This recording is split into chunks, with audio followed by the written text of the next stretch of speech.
பிரித்தானியாவில் எதிர்வரும் நாட்களில் கடும் பனிப்புயல் வீசக்கூடும் என்றும் இதன் காரணமாக நாட்டின் தெற்கு பகுதியான லண்டன் வரை பனிப்பொழிவு பரவ வாய்ப்பு உள்ளதாகவும் புதிய வானிலை வரைபடங்கள் எச்சரிக்கை விடுத்துள்ளன. சுமார் 27 சென்டிமீட்டர் வரை பனி குவியக்கூடும் என்பதால் பொதுமக்கள் முன்னெச்சரிக்கையுடன் இருக்குமாறு கேட்டுக் கொள்ளப்படுகின்றார்கள். வானிலை ஆய்வு மையத்தின் தரவுகளின்படி ஆர்டிக் பகுதியிலிருந்து வீசும் குளிர்ந்த காற்றினால் நாட்டின் பல பகுதிகளில் வெப்பநிலை உறைநிலைக்கு கீழ் செல்லக்கூடும். குறிப்பாக ஸ்காட்லாந்து மற்றும் வடக்கு இங்கிலாந்து பகுதிகளில் மிக அதிக அளவில் பனிப்பொழிவு இருக்கும் என்று கணிக்கப்பட்டுள்ளது.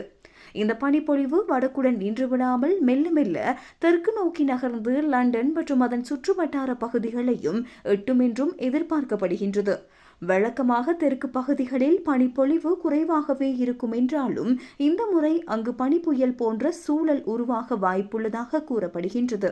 சில குறிப்பிட்ட பகுதிகளில் 27 சென்டிமீட்டர் ஆழத்திற்கு பனிப்பொழிவு இருக்கக்கூடும் என்பதால் சாலை போக்குவரத்து மற்றும் ரயில் சேவைகளில் பெரும் பாதிப்புகள் ஏற்படக்கூடும் என அஞ்சப்படுகின்றது. பனிமூட்டம் காரணமாக பார்வை திறன் குறைந்து வாகன ஓட்டிகள் சிரமத்திற்கு உள்ளாகலாம் என்பதால் பயணங்களை தவிர்க்குமாறு அறிவுறுத்தப்பட்டுள்ளது. இந்த கடும் குளிரின் காரணமாக மின்சார விநியோகத்தில் தடங்கல்கள் ஏற்படலாம் என்றும் சில கிராமப்புற பகுதிகள் வெளி உலகத்துடனான தொடர்பை துண்டிக்க நேரிடலாம் என்றும் எச்சரிக்கப்பட்டுள்ளது. முதியவர்கள் மற்றும் உடல்நலம் குன்றியவர்கள் தங்களை வெப்பமாக வைத்துக் கொள்ள தேவையான நடவடிக்கைகளை எடுக்குமாறு சுகாதாரத்துறை வலியுறுத்தியுள்ளது. வரும் வாரத்தின் நடுப்பகுதியில் இந்த பனிப்புயல் தனது முழு வீச்சை காட்டும் என்றும் வானிலை ஆய்வாளர்கள் தெரிவித்துள்ளனர்.